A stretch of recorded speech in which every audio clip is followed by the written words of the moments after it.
Lorsque ma femme revint de la Verrière, nous étions au début de 1974.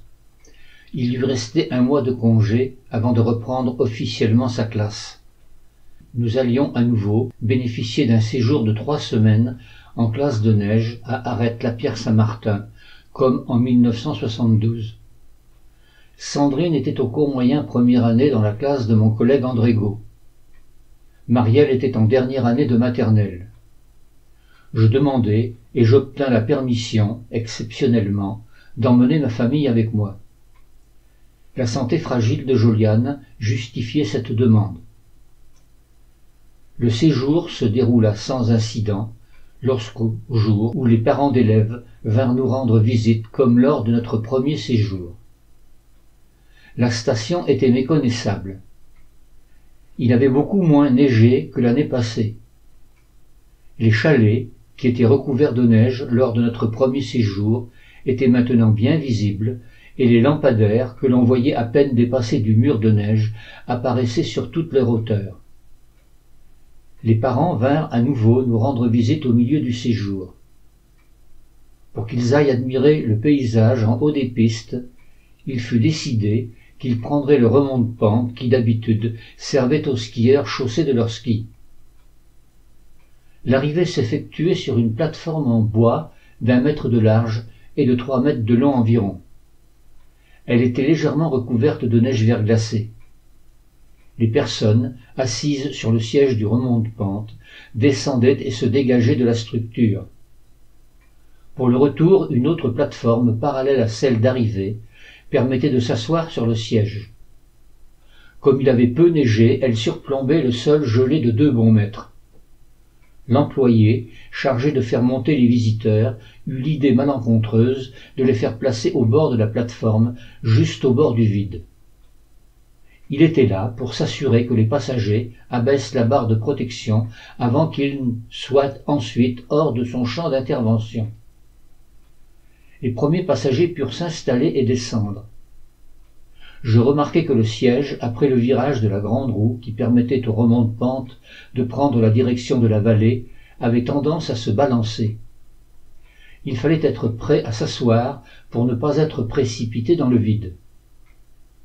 Joliane et Marielle se présentèrent pour la descente. Je n'eus pas le temps d'intervenir. Le siège les poussa brutalement. Elles furent éjectées de la plateforme et chutèrent sur le sol gelé. Les parents présents prirent des photos de la structure. Il n'y avait pas de filet de protection et la position de départ sur la plateforme était inadéquate. L'employé comprit son erreur. Il fit reculer les passagers suivants au tout début de l'emplacement de départ. Cela permettait, en cas de nécessité, de stopper le mécanisme. Joliane et Marielle furent descendues au chalet. Joliane en fut quitte pour des hématomes, mais elle n'avait pas de fracture. Marielle se plaignait d'un bras. Il fut décidé de la descendre au bourg d'Arrête pour passer une radio. Elle revint avec un plâtre. Elle avait une double fracture. Au retour au chalet, elle se plaignait toujours. Elle n'avait pas voulu dire que l'autre bras la faisait souffrir. On la redescendit au cabinet médical pour constater qu'elle avait une fracture simple à l'autre bras. Elle eut les 2 bras plâtrés. Le lendemain, en allant skier, on constata qu'un filet de protection avait été installé pendant la soirée. Je pris des photos. Je demandai aux parents présents la veille et qui avaient assisté à la scène de me faire parvenir les photos du jour de l'accident. Les documents furent envoyés à la Maïf et à la MGEN pour constituer un dossier en réparation des dommages. Marielle resta longtemps traumatisée par cet accident. Lorsqu'elle apprit à nager quelques années plus tard, il fallut beaucoup de persévérance au moniteur et beaucoup de persuasion pour réussir à la faire plonger du bord de la piscine. Quant à la pratique du ski, elle avait toujours de l'appréhension lorsqu'il fallait emprunter les tire-fesses. Au retour à la Gore, j'allais avoir un printemps très chargé. Le président de la Fédération des œuvres laïques de Charente-Maritime m'avait chargé de présenter un spectacle de danse moderne à la fête départementale qui devait se tenir sur le stade de Jonzac. je fus mise en disponibilité durant 1 mois afin de pouvoir aller coordonner le numéro dans les différentes écoles participantes. Préalablement, au cours des veillées, j'avais appris la danse à mes collègues. Une quinzaine d'écoles s'étaient inscrites, réparties sur l'ensemble du département. Cela représentait plusieurs centaines d'élèves. J'utilisais le tracé des landis, soit un carré de 2 mètres de côté, matérialisé par des points de plâtre déposés sur le sol. Pour réaliser le numéro de danse, j'avais besoin de tam-tam. Je chargeais mes collègues de récupérer les barils de lessive qui étaient utilisés dans les familles. Ils allaient devoir peindre les fonds en jaune. De mon côté, je fis imprimer des affiches de couleur rouge où j'avais fait imprimer un large trait noir avec un décroché qui stylisait un dessin tel qu'on en voyait sur certaines figurines africaines.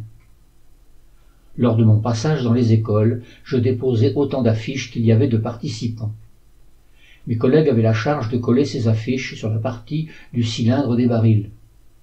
Au cours de mes visites, je coordonnais les gestes appris par les enseignants à leurs élèves. Lors du premier passage, il y avait souvent des rectificatifs à apporter. Des erreurs avaient pu se produire. Chaque instituteur pouvait ne pas se souvenir de tous les détails étudiés lors des veillées, comme cela arrive lorsque l'on joue à ce jeu où chacun répercute à son voisin un message transmis de proche en proche. J'allais ainsi visiter 3 fois chaque classe. La plupart du temps, tout se passait parfaitement. J'eus juste à faire la police une fois, dans une école de la ville d'Étré. Mon collègue était un adepte de l'école émancipée. C'était une fraction des adhérents du SNI, de tendance gauchiste. Ils avaient un rapport particulier à la discipline. Ils éditaient leurs propres journaux et s'opposaient à toute forme de règles contraignantes. Au cours de mon premier passage, je n'avais pas pu travailler sereinement avec les enfants. Aucun n'écoutait les consignes. J'avais été obligé de dire à mon collègue « Écoute, si lors de mon prochain passage tu n'as pas réglé tes problèmes de discipline avec ta classe, je ne mettrai pas le numéro au point avec tes élèves et je te rayerai de la liste des participants. » Je ne sais pas comment il s'y est pris. Lors de mon passage suivant, tout était rentré dans l'ordre et je pus finalement travailler sereinement avec les gamins. Le jour de la fête, j'étais quand même un peu sous tension. Nous avions tout bien répété, mais là, c'était en grandeur réelle. Les enfants n'avaient jamais répété tous ensemble et nous étions sur un terrain que nous découvrions. La mise en place ne se passa pas comme je l'avais souhaité. Toutes les colonnes, accompagnées de leurs enseignants, s'étaient bien positionnées sauf une, justement l'une de celles qui se situait au centre du stade, face à la tribune centrale. Les enfants devaient se placer sur l'un des points de landis matérialisés par un plot de plâtre. Ils devaient, à mon signal, placer le tam-tam devant eux, au milieu du carré, formé par les 4 plots de plâtre situés à leur gauche. Tous avaient parfaitement exécuté la manœuvre, sauf une partie de la colonne centrale. Quelques élèves avaient installé le tam-tam, non pas au milieu du carré, mais sur le point situé à leur gauche en diagonale.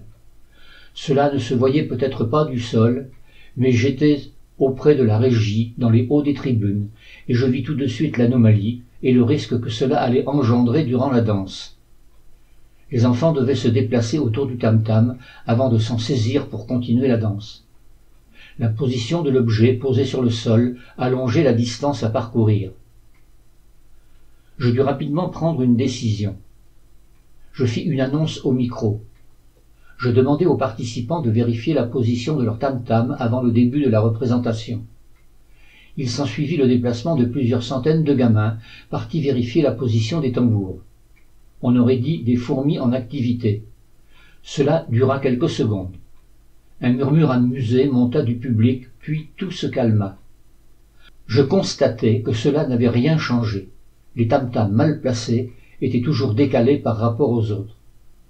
En désespoir de cause, je décidai de lancer la musique. Finalement, la danse eut lieu et le décalage passa pratiquement inaperçu. Seuls les quelques enfants en cause durent agrandir leurs pas pour tourner autour des tambourins et s'en saisir. Je poussai un soupir de soulagement à la fin du numéro.